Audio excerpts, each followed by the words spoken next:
14 লাখ টাকা লাগবে। এসএসসি প্রশ্নপত্র বিক্রির ভুয়ো পোস্ট ছড়িয়ে মেদিনীপুরে গ্রেফতার যুবক।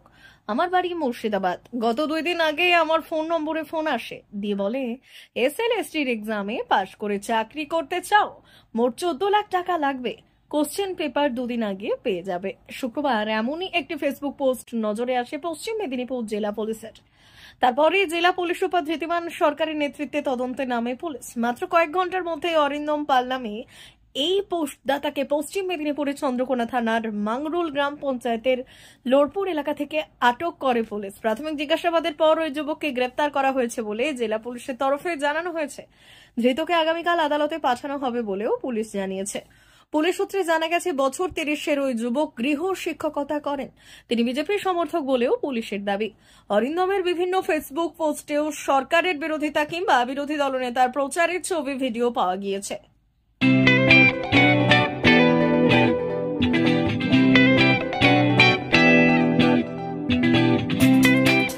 পরিবারে কেউ নেশাগ্রস্ত, কেউ মানসিক সমস্যায় ভুগছেন, চিন্তা নেই, আছে মুক্তি ফাউন্ডেশন।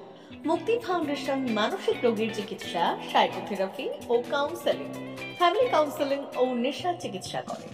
আপনার পরিবারের কোনো সদস্যের এমন কোনো সমস্যা থাকলে যোগাযোগ করুন আমাদের সঙ্গে। মুক্তি ফাউন্ডেশন, কেশিয়ারি থানার কাছে, পশ্চিম মেদিনীপুর। নেশাগ্রস্ত মানুষদের জীবনের মূল স্রোতে ফিরিয়ে আনতে চাই বিশেষ ধরনের চিকিৎসা পদ্ধতি, যা নিয়ে এসেছে মুক্তি ফাউন্ডেশন। আজই যোগাযোগ করুন আমাদের সঙ্গে। পরিবারের সদস্যকে সমাজের মূল স্রোতে ফিরিয়ে আনুন। যোগাযোগ নম্বর 7478306038।